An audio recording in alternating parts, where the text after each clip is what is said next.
বিধানসভা নির্বাচনের আগেই বিবাহ বিচ্ছেদের মামলা করলেন হিরণ চট্টোপাধ্যায়ের স্ত্রী অনিন্দিতা। ঠিক কি বললেন অনিন্দিতা?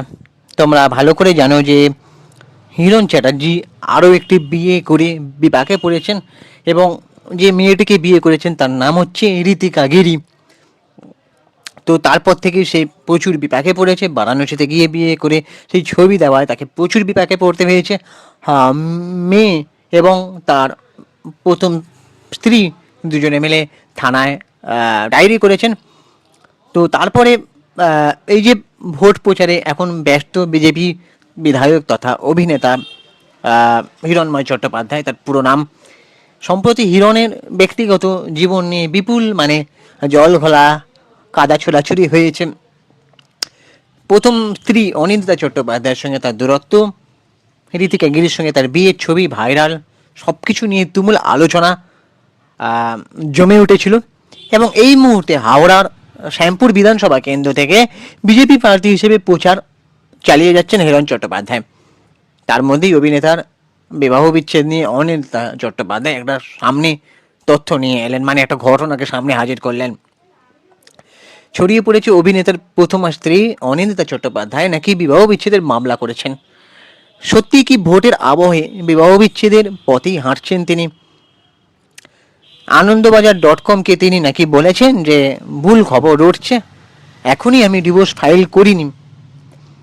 এবং তবে যেহেতু বিষয়টা আইনের অধীনে, তাই এখন আর কিছু বলতে পারছি না, তবে কিছু পদক্ষেপ গ্রহণ করব। নমিনেশন ফাইলে তো সেই আমার নামই দিতে হবে স্ত্রীর জায়গায়। ইতিমধ্যে ইনকাম ট্যাক্স রিটার্ন ফাইল চেয়েছে আমার কাছ থেকে, এমন একটা তথ্য সামনে উঠে এলো।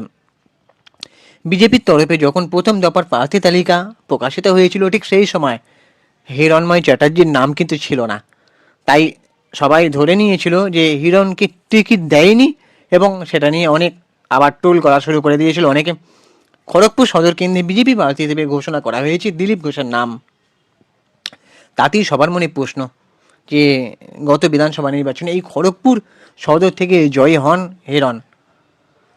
প্রশ্ন উঠেছিল তাহলে কি তাকে টিকিট দেওয়া হবে না, আর তারই ব্যক্তিগত জীবন আরও একটা বিয়ের কারণে তেমনটা নানান রকম টোল করা শুরু করে দিয়েছিল।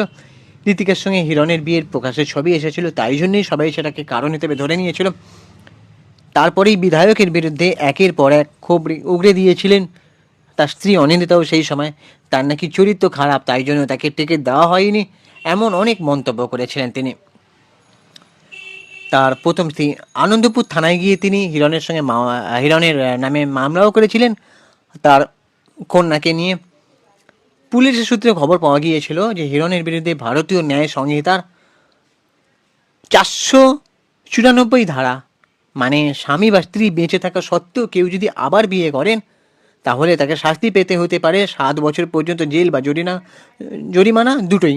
এই 494 ধারার এই আইনটাই এটাই আছে।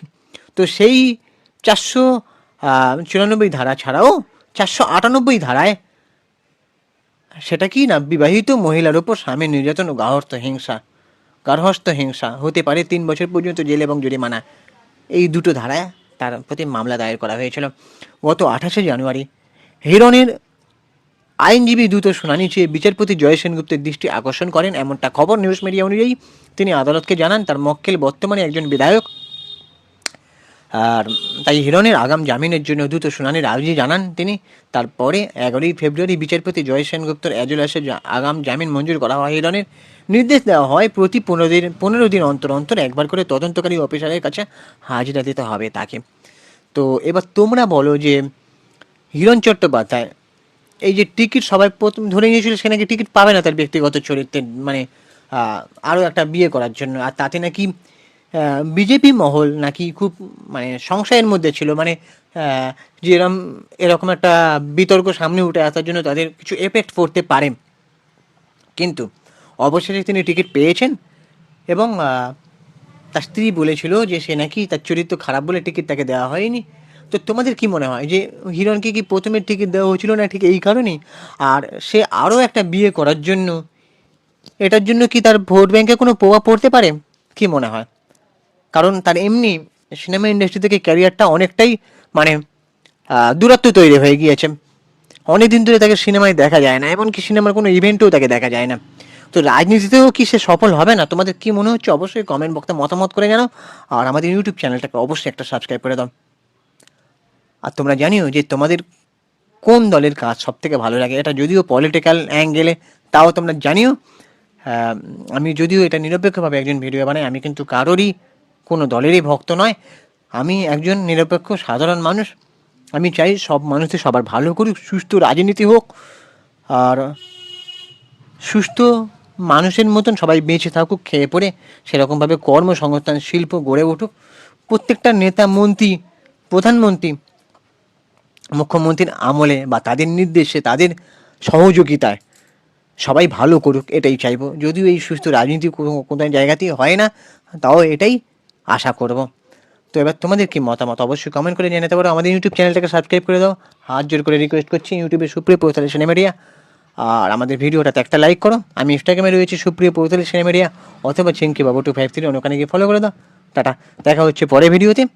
জয় হিন্দ, বন্দে মাতরম, জয় ভারত মাতা কি জয়।